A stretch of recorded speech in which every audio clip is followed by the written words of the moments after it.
হাসির রাজা, জ্ঞানের রাজা, রসিক রাজা।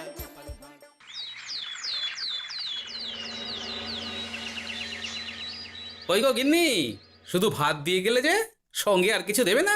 দিলাম তো এক ঘটি জল, ভাতে জল ঢেলে নুন দিয়ে মেখে খেয়ে নাও। হ্যাঁ, কি রোজ রোজ সেই এক খাবার, এসব মুখে তোলা যায় নাকি? হ্যাঁ, তাহলে খালি পেটেই থাকো না, কে বলেছে মুখে তুলতে?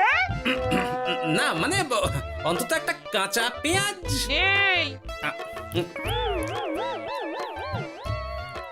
মাঝে মাঝে তো বেশ ওই মশলা দিয়ে কষিয়ে মাছ মাংস রাঁধতে পারো গিন্নি। বাজারে মাছ মাংসের দাম জানো? ছেঁড়া কাঁথায় শুয়ে মাছ মাংস খাওয়ার স্বপ্ন দেখতে লজ্জা করে না তোমার? আসলে কি জানো তো গিন্নি, আমার লজ্জাটা ওই তোমার রান্নাঘরে রাখা মশলার বাক্সের মতো, শুরু আছে কিন্তু কোনো কাজে লাগে না। এই খবরদার, আমার রান্না তুলে একদম খোঁটা দেবে না, এই বলে দিলাম। হ্যাঁ, আমি চললাম মাছ আনতে, তুমি আদা রসুন বেটে পেঁয়াজ কুচিয়ে রাখো, বুঝলে? বলি পয়সা কোথায়? লাগবে না, মাছ খেতে হলে পয়সা নয় গিন্নি, বুদ্ধি লাগে, বুদ্ধি, বুঝলে? বুদ্ধির বদলে মাছ কোন দোকানদার দেয় গো?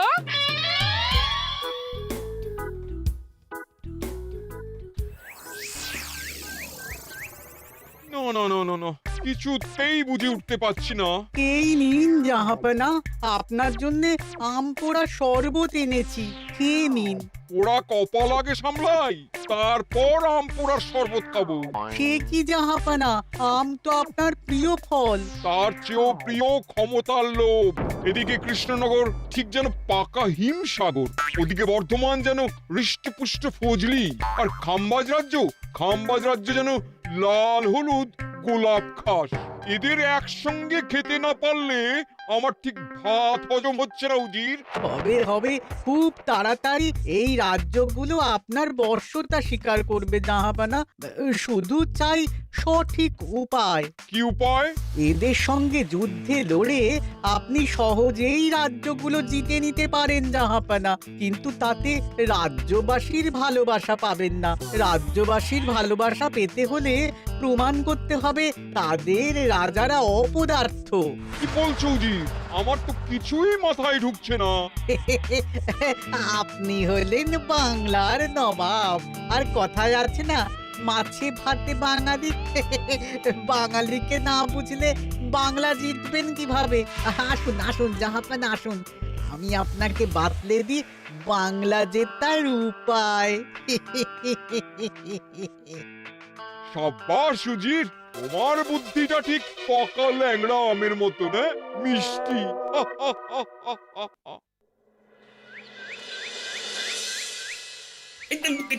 ধর ধর ধর ধর ধর, এই পায়ের নিচ দিয়ে গলে গেল, ধর ধর ধর ধর। বিশাল বড় মাছ গো গোপাল দাদু, একেবারে পাকা শোল। ছাড়বে না গোপাল দাদু, আজ রাতে আমরা জমিয়ে মাছ ভাত খাবো। খেতে তো হবেই, শোল মাছের ঝোল আর তেল কই। তোদের দিদাকে বড় মুখ করে বলে এসেছি, এই, ধরেছি।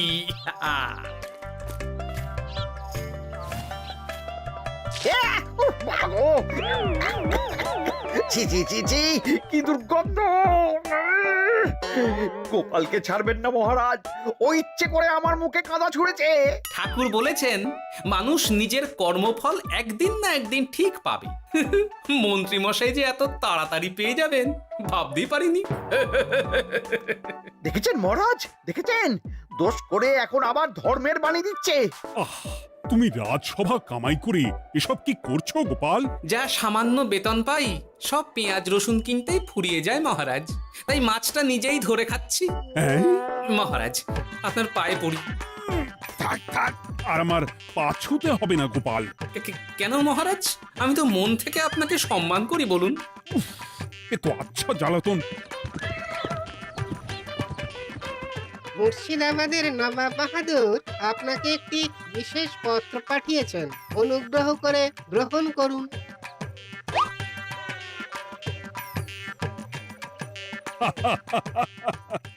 এ তো দারুণ আবদার। যাবো যাবো, আমি অবশ্যই যাব। কোথায় যাবেন মহারাজ? নবাব বাহাদুর লিখেছেন আগামী পরশু তার প্রাসাদে অতিথি হয়ে যেতে। তবে খালি হাতে নয়, সঙ্গে করে একটি জ্যান্ত মাছ নিয়ে যেতে। উপহারে জ্যান্ত মাছ? নবাব বাহাদুরকেও আমার মতন জল দিয়ে নুন ভাত খেতে হচ্ছে নাকি? নবাব হোক বা ফকির, সবার গিন্নি সমান। কিন্তু সঙ্গে করে কি মাছ নিয়ে যাওয়া যায়? ভেটকি, চিতল নাকি কাতলা? আচ্ছা, আগামীকাল রাজসভায় আমি সবার মতামত শুনবো। গোপাল, আগামীকাল ঠিক সময় চলে এসো কিন্তু। আগে যাব মহারাজ, শুধু আমার বেতনটা ভেবে দেখবো। চল রে, আজ অনেক মাছ পেয়েছি। চল চল চল।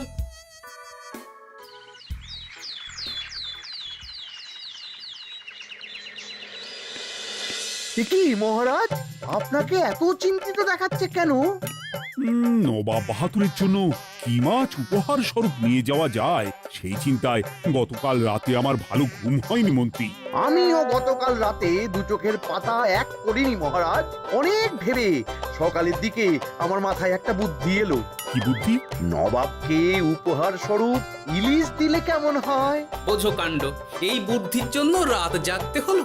হ্যাঁ, ইলিশ তো জল থেকে তুললেই অক্কা পায়, তা জ্যান্ত থাকবে কিভাবে? ঠিক ঠিক, মন্ত্রীর মাথায় গোবর আছে না ভুসি? আমার মতে উপহার স্বরূপ ছোট মাছ নিয়ে যাওয়াই ভালো। এই যেমন ধরুন ওই পুঁটি মাছ, যেও খেতে পারবেন আবার ঝালও খেতে পারবেন। ছি ছি ছি ছি ছি, সবাই হাসবে যখন দেখবে কৃষ্ণনগরের মহারাজ উপহার স্বরূপ নিয়ে গেছেন পুঁটি। ওরে বাবা, তাহলে থাক বাবা। তাহলে বাদ গেল মোট দুটি, ইলিশ আর পুঁটি। আমার মতে কাতলা দেওয়াই ভালো, ওজনেও বেশি হবে। না না না, কাতলা দেখতে একদম ভালো নয়, মাথা মোটা মাছ কোথাকার। উপহারে এমন কিছু দেওয়া উচিত যা দেখতে সুন্দর হবে। হ্যাঁ ঠিক তো, তাহলে বরং ভেটকি দিয়ে দিন। ভেটকি বাজারে কত করে কিলো এখন? পয়সার চিন্তা আমি করছি না গোপাল, বরং আমার চিন্তা মান সম্মানের। বাকি রাজ্যের রাজাদের তুলনায় আমার উপহার যেন নবাবের বেশি পছন্দ হয়। কিন্তু সবাইকে এরকম অদ্ভুত উপহার নিয়ে যেতে বলার কারণ কি? মাছ, তাও আবার জ্যান্ত। আচ্ছা মহারাজ, এর পিছনে নবাব বাহাদুরের কোনো চাল নেই তো? গোপাল, তুমি মিছি মিছি সন্দেহ করছো। কথা না ঘুরিয়ে বরং একটা ভালো মাছের নাম বলো দেখি। ভালো মাছ? জ্যান্ত কই মাছ নিয়ে যান মহারাজ, গতকাল অনেকগুলো ধরেছি।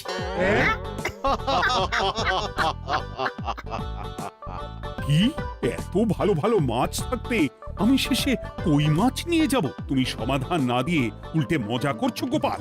দূর হয়ে যাও, দূর হয়ে যাও আমার চোখের সামনে থেকে। আগে ভাড়ামো করার জন্যই তো মাস গেলে বেতন পাই মহারাজ। মানে কি বলতে চাইছো গোপাল? নবাব বাহাদুর কি চান সেটা আমরা সবাই জানি, তাই বলছি মাছের গর্তে হাত ঢোকানোর আগে পরীক্ষা করে নেওয়া উচিত ভেতরে সাপ আছে কিনা।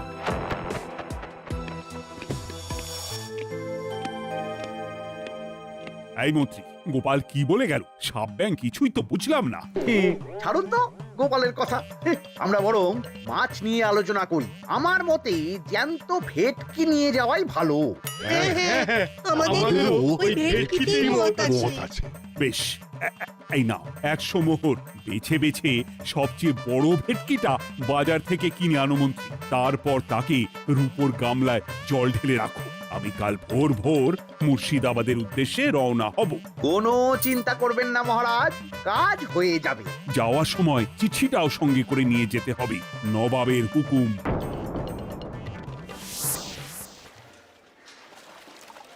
এই দেখুন কেমন খেলা করছে। হ্যাঁ, বাহ বাহ বাহ। ওজনে কত হবে? 4 কিলো তো হবেই। কিলো 2 পয়সা হিসেবে 8 পয়সা দেবেন। আমি শুধু ওজন জানতে চেয়েছি, দাম শুনে আমার কি হবে? এই, এটাকে গাড়িতে তোল। আর মাছের দামটা? মুর্শিদাবাদের নবাবকে আমাদের মহারাজ এই ভেটকিটা উপহার স্বরূপ দেবে। তোর ভাগ্য ভালো যে মাছটা তুই ধরে এনেছিস। আবার টাকা কিসের রে? আয় রে আয় আয় আয় আয় আয়, আমার কত ক্ষতি হয়ে গেল।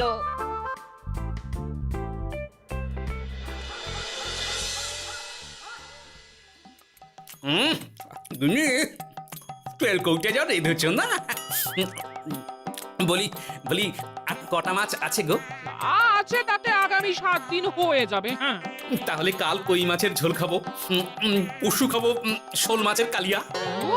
এসব খেয়ে খেয়ে জিভে চড়া পড়ে গেল। বাজার থেকে একটু ইলিশ ভেটকিও তো আনতে পারো।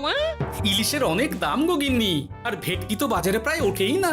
কে বলেছে তোমাকে? শুনলাম মন্ত্রী মশাই নাকি আজ বাজার থেকে সবচেয়ে বড় জ্যান্ত ভেটকিটা পেয়েছেন। তাই নাকি? তার মানে আগামীকাল নিশ্চয়ই মহারাজ ওটা নিয়েই মুর্শিদাবাদ যাবেন। আমার মনটা বড্ড কু ডাকছে গিন্নি।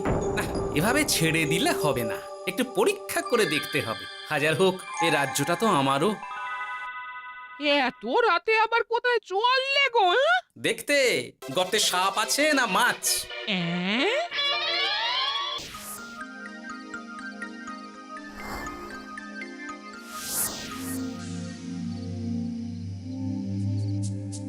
এ কি গোপাল, এত রাতে? সব ঠিকঠাক বুঝেছো তো? হ্যাঁ হ্যাঁ, তুমি কোনো চিন্তা করো না গো গোপাল দাদা। তাহলে কাল উত্তরের জঙ্গলে।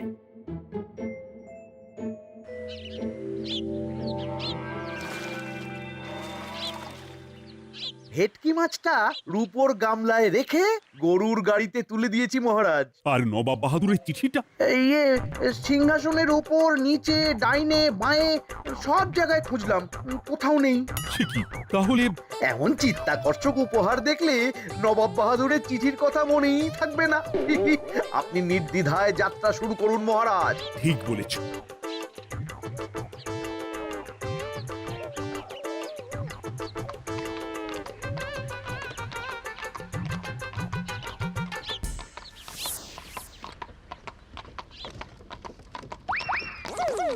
ওই তো মহারাজের রথ এসে গেছে। এই যা যা বলেছি মনে আছে তো? আছে গো আছে।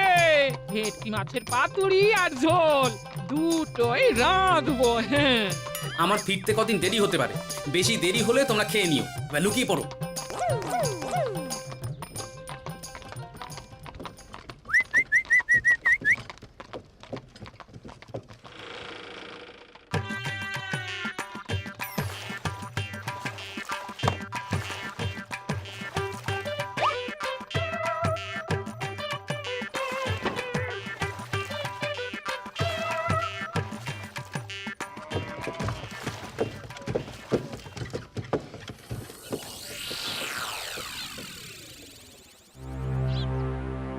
ওই দেখা যায় রথে চেপে সবাই ধীরে ধীরে এদিকেই আসছে জাহাপানা।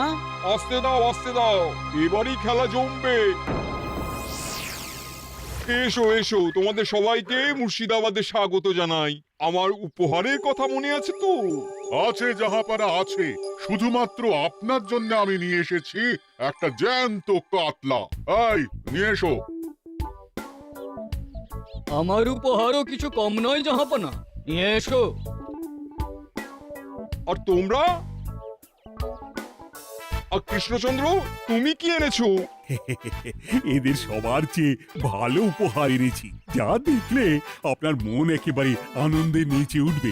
ইচ্ছে করবে এক্ষুনি হয় পাতুরি না হয় ঝোল করে খেয়ে নি। তাই নাকি?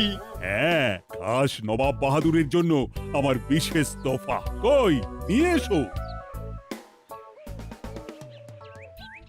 এই তো কই নিয়ে এসেছি মহারাজ। গোপাল, তুমি? ভেটকি কোথায়? এতক্ষণে গিন্নি রান্না বসিয়ে দিয়েছে।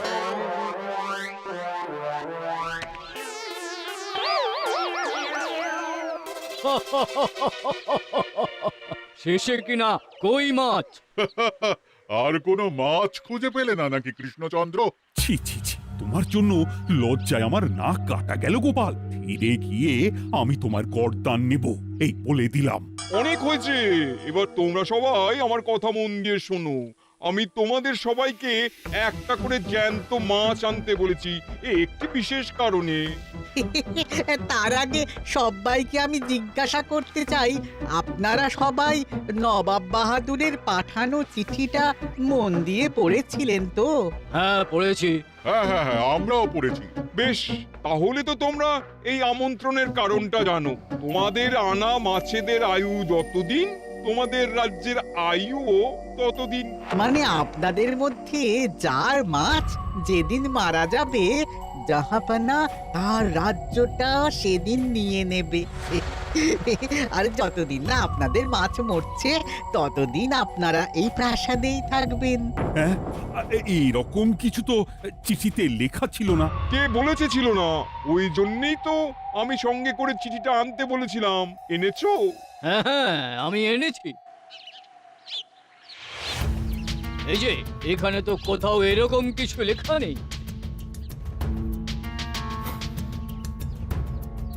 তোমরা হলে রাজা, রাজাদের সব সময় চোখ কান খোলা রেখে চলতে হয়। উজির, এই নাও।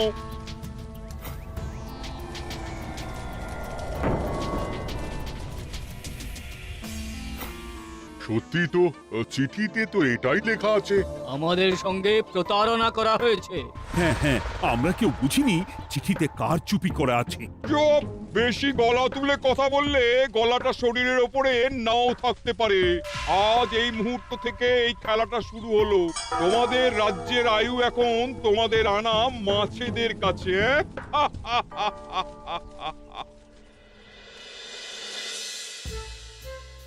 উজির, কার মাছের কি অবস্থা? আগে বাকিরা মোটামুটি সাঁতার কাটছেও, খাম্বাজ রাজার আনা কাতলা খাবি খাচ্ছে। মনে হয় খুব তাড়াতাড়ি যাবে। বাবা বাবা বাবা, এ তো খুব ভালো কথা। অপেক্ষা করি তবে। গেল গেল, আমার রাজ্যটা ভেসে গেল। গেছে মহারাজ, গেছে। আজ থেকে খাম্বাজ রাজ্য আমার। খাম্বাজ রাজাকে বন্দি করো। পাবদা রুইও ভেসে উঠেছে জাহাপানা। তোমাদের রাজ্য দুটো আমি খেলাম। বাকি রইল শুধু বর্ধমান রাজা চিতল আর কৃষ্ণচন্দ্রের কই। যা, আমারটাও গেল। আগে জানলে আমিও কৃষ্ণচন্দ্রের মতন জিওল মাছ আনতাম। কৃষ্ণচন্দ্র, নিজেকে এত চালাক ভেবো না। একটু দেরি হলেও একদিন না একদিন তোমার কইও ভেসে উঠবে। ততদিন তুমি আর গোপাল আমার প্রাসাদেই থাকবে, কেমন? এ তো উত্তম প্রস্তাব নবাব বাহাদুর। আপনার প্রাসাদের বিরিয়ানির কোনো তুলনাই নেই। অনেকদিন নুন ভাত খেয়ে আছি, আজ একটু বিরিয়ানি হবে নাকি? পেয়ে যাবে গোপাল। নবাবের প্রাসাদে অতিথিদের যত্নের কোনো ত্রুটি হবে না।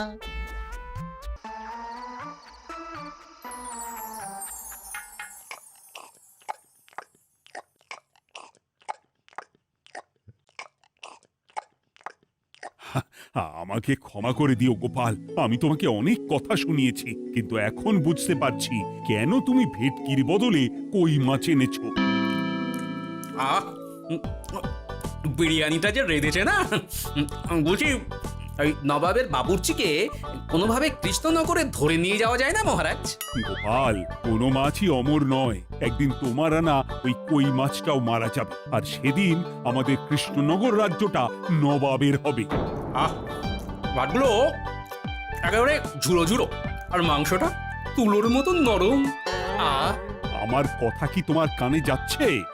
গোপালের চোখ কান সব সময় খোলা থাকে মহারাজ, আর তাই চিঠির কারচুপিটা ধরতে আমাকে বেশি বেগ পেতে হয়নি। কিন্তু কিভাবে বুঝলে গোপাল চিঠির রহস্যটা? কারণ আমি জানতাম নবাব বাহাদুর অনৈতিক কিছু করবেন না। গায়ের জোরে নয়, বুদ্ধি দিয়েই উনি বাজিমাত করবেন। অবশ্য এ ব্যাপারে আমাকে সাহায্য করেছে বিজ্ঞানী। একটা সাহায্য করতে পারবেন বিজ্ঞানী?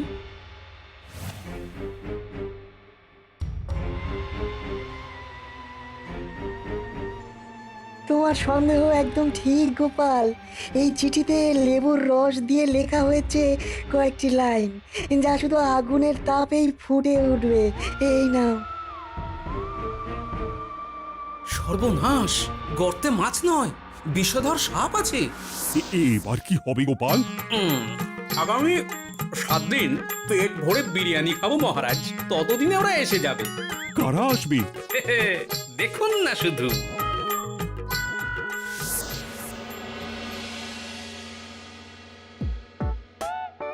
এই তোমার বুদ্ধি দেখলে তো, গোপাল এসে কেমন সবকিছুর উপরে জল ঢেলে দিল। মানে বুঝতে পারিনি যে ওরা ওরা চিঠির কারচুপি সব ধরে ফেলবে। কৃষ্ণচন্দ্রের কই মাছের কি খবর? সেটা কি এখনো জীবিত? আগে আমাদেরও একই প্রশ্ন নবাব বাহাদুর। এভাবে আর কদিন চলবে জানা নেই। কবে যে সব থেকে মুক্তি পাবো। দাঁড়ান জাহাপানা, আমি ছুটে গিয়ে দেখে আসছি মাছটা জীবিত আছে কিনা। তুমি বুনোল হলে আমিও বাঘা তেঁতুল। কৃষ্ণচন্দ্র, যতদিন না মাছটা মরছে তোমাকে আমি এখানেই আটকে রাখবো। সর্বনাশ হয়ে গেছে জাহাপানা, দেখবেন আসুন, দেখবেন আসুন। কি হয়েছেটা কি? চলুন না, নিজের চোখেই দেখবেন। সে কি, কই মাছ বাচ্চা দিয়েছে? এটার অপেক্ষাতেই তো ছিলাম। ওরা এসে গেছে মহারাজ। এবার আপনার রাজ্য সুরক্ষিত। মানে নবাব বাহাদুরের কথা অনুযায়ী মাছ মারা গেলে রাজ্য ছাড়তে হবে। এমনিতেই কই মাছের জান শক্ত, এরাও বড় হবে, বাচ্চা দেবে। এইভাবে কই মাছের গুষ্টি মরে শেষ হতে হতে নবাব বাহাদুর আর বেঁচে থাকবেন না। নয়, হ্যাঁ। বেছে বেছে ঠিক মা কই মাছটাকে নিয়ে এলে। এবার রাজ্যে ফিরি। কি লাভ? সেই তো নুন ভাত খেয়েই থাকতে হবে। না, আমি তোমার বেতন 10 গুণ বাড়িয়ে দেব। আর যাওয়ার সময় নবাবের বাবুর্চিকেও ধরে নিয়ে যাব। আজ থেকে তুমি শুধু বিরিয়ানি খাবে। জয় জয় মহারাজের জয়, জয় কই মাছের জয়। হাসির রাজা, জ্ঞানের রাজা, রসিক রাজা।